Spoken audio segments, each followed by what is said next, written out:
কি এমন হলো যে ৭২ ঘন্টায় বদলে গেল বাংলাদেশ? হঠাৎ বাংলাদেশ ভারতের কাছে কি আবেদন করল? আসুন আজকে এই তথ্যই আপনাদের সাথে ভাগ করে নেব এই ভিডিওটির মাধ্যমে। নমস্কার বন্ধুরা, ভারত দর্শন চ্যানেলে আপনাদের সকলকে স্বাগত জানাই। দক্ষিণ এশিয়ার রাজনীতিতে আবেগের ভূমিকা থাকলেও শেষ পর্যন্ত রাষ্ট্র পরিচালিত হয় বাস্তবতা, অর্থনীতি এবং জনজীবনের প্রয়োজনের উপরে ভিত্তি করে। সাম্প্রতিক সময়ে বাংলাদেশ ঠিক এমনটাই এক বাস্তবতার মুখোমুখি হয়েছে, যেখানে মাত্র ৭২ ঘন্টার মধ্যে তাদের নীতিতে এক বড় পরিবর্তন লক্ষ্য করা যায়।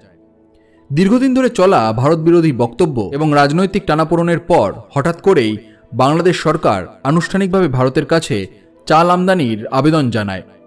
এই ঘটনা শুধু একটি বাণিজ্যিক সিদ্ধান্ত নয়, বরং দক্ষিণ এশিয়ার ভূরাজনৈতিক ও অর্থনৈতিক বাস্তবতার একটি স্পষ্ট প্রতিফলন।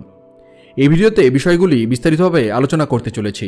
তবে তথ্যগুলি সম্বন্ধে জানবার আগে আপনারা যারা এই চ্যানেলে নতুন, তারা অবশ্যই চ্যানেলটি সাবস্ক্রাইব করুন এবং বেল বাটনে প্রেস করুন এরকম আরও অনেক নতুন ভিডিওর নোটিফিকেশন পেতে। ভিডিওটি দেখে ভালো লাগলে অবশ্যই লাইক করবেন এবং সবাইকে শেয়ার করবেন যাতে তারাও ভিডিও থেকে উপকৃত হয়। কমেন্টে জয় হিন্দ, জয় ভারত লিখতে ভুলবেন না। এবার চলুন বিষয়টি বিস্তারিতভাবে জেনে নেওয়া যাক।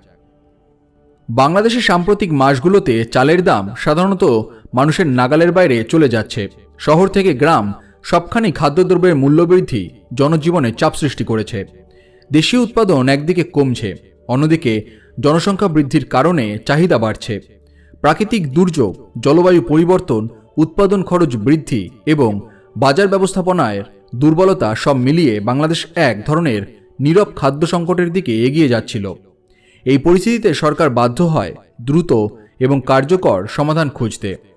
যখন বিকল্প উৎস হিসেবে পাকিস্তান বা অন্যান্য দেশ থেকে চাল আমদানির কথা ভাবা হয়, তখনই স্পষ্ট হয়ে যায় বাস্তবতা। ভারত থেকে চাল আমদানি করলে প্রতি টনে প্রায় $355, যেখানে পাকিস্তান থেকে একই চাল প্রায় $395। এই পার্থক্য শুধু সংখ্যার নয়, এটি কোটি কোটি ডলারের সাশ্রয়ের প্রশ্ন। ভারতের ভৌগোলিক নিকটতা, উন্নত রেল সড়ক যোগাযোগ এবং দীর্ঘদিনের বাণিজ্যিক অভিজ্ঞতা ভারতকে বাংলাদেশের জন্য সবচেয়ে যৌক্তিক অংশীদারে পরিণত করেছে। বাংলাদেশের অর্থনীতি বহু স্তরে ভারতের সঙ্গে যুক্ত। পেঁয়াজ, ডাল, সবজি, চিনি, গম এইসব নিত্য প্রয়োজনীয় খাদ্যপণ্যের বড় অংশই আসে ভারত থেকে। এমনকি বাংলাদেশের গার্মেন্টস ও টেক্সটাইল শিল্প, যা দেশটির রপ্তানির মেরুদণ্ড, সেটিও ভারতের উপরে নির্ভরশীল। এই বাস্তবতায় ভারত থেকে বিচ্ছিন্ন হয়ে বাংলাদেশের অর্থনীতি চলা কার্যত অসম্ভব। ভারত শুধু বাণিজ্যিক অংশীদার নয়, বরং বাংলাদেশের অন্যতম বৃহৎ উন্নয়ন সহযোগী।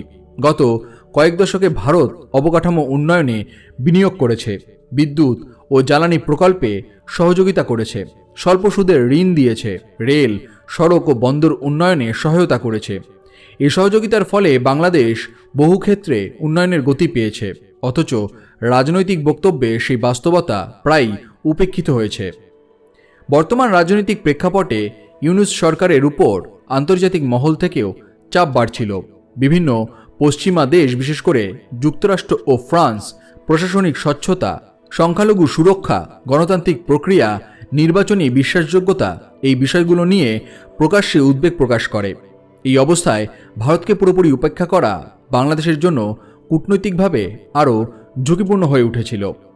উল্লেখযোগ্য বিষয় হল, এত সব বক্তব্য ও আবেগী রাজনীতির পরেও ভারত সংযত ও দায়িত্বশীল আচরণ বজায় রেখেছে। ভারত খাদ্য রপ্তানি বন্ধ করেনি, মানসিক সহায়তা চালু রেখেছে, সীমান্তে শান্তি বজায় রেখেছে, উত্তেজনা না বাড়িয়ে বাস্তবতার পথে থেকেছে। এটাই ভারতের পরিপক্ক কূটনীতির পরিচয়। একদিকে মানবিক সহায়তা, অন্যদিকে কৌশলগত সতর্কতা, এই দুইয়ের মধ্যে ভারসাম্য বজায় রেখেছে ভারত। ভারত তার সীমান্ত নিরাপত্তা, অভ্যন্তরীণ স্থিতিশীলতা এবং আঞ্চলিক স্বার্থ নিয়ে কোনো আপোষ করেনি। এটাই একটি দায়িত্বশীল আঞ্চলিক শক্তির বৈশিষ্ট্য। এই পুরো ঘটনাপ্রবাহ প্রমাণ করে দেয়, রাষ্ট্রের ক্ষেত্রে আবেগ দীর্ঘস্থায়ী হতে পারে না। শেষ পর্যন্ত খাদ্য, অর্থনীতি, কর্মসংস্থান, জনজীবনের স্থিতি এই বিষয়গুলোই সিদ্ধান্ত নির্ধারণ করে। বাংলাদেশের ৭২ ঘন্টার নীতিগত পরিবর্তন তারই বাস্তব উদাহরণ। আজকের দক্ষিণ এশিয়ায় ভারত শুধু একটি দেশ নয়, ভারত হল খাদ্য নিরাপত্তার স্তম্ভ, আঞ্চলিক অর্থনীতির চালিকা শক্তি, সংকটে নির্ভরযোগ্য অংশীদার। নেপাল, শ্রীলঙ্কা, ভুটান হোক বা বাংলাদেশ, সব ক্ষেত্রেই ভারত প্রয়োজনে পাশে দাঁড়িয়েছে।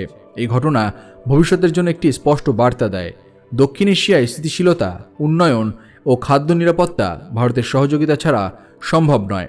রাজনীতি বদলাতে পারে, বক্তব্য বদলাতে পারে, কিন্তু ভূগোল ও অর্থনীতি বদলায় না। বাংলাদেশের চাল আমদানির আবেদন কোনো পরাজয় নয়, বরং বাস্তবতাকে মেনে নেওয়ার একটি উদাহরণ। আর ভারতের সংযত ভূমিকা প্রমাণ করে ভারত আবেগ নয়, দায়িত্বকে প্রাধান্য দেয়। এই কারণেই ভারত আজ দক্ষিণ এশিয়ার কেন্দ্রীয় শক্তি এবং আগামীতেও থাকবে। সবশেষে বলা যায়, বাংলাদেশের এই ৭২ ঘন্টার নীতিগত পরিবর্তন আবেগের পরাজয় নয়, বরং বাস্তবতার স্বীকৃতি। আর ভারতের সংযত ও ইতিবাচক ভূমিকা দক্ষিণ এশিয়ার তার নেতৃত্বের অবস্থান আরও দৃঢ় করেছে। এই বাস্তবতা অস্বীকার করার সুযোগ নেই।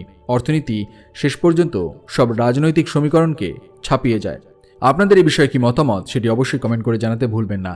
ভিডিও দেখে ভালো লাগলে অবশ্যই একটি লাইক করবেন এবং সবাইকে শেয়ার করবেন, যাতে তারাও ভিডিও দেখে উপকৃত হয়। সবাই ভালো থাকুন এবং সুস্থ থাকুন।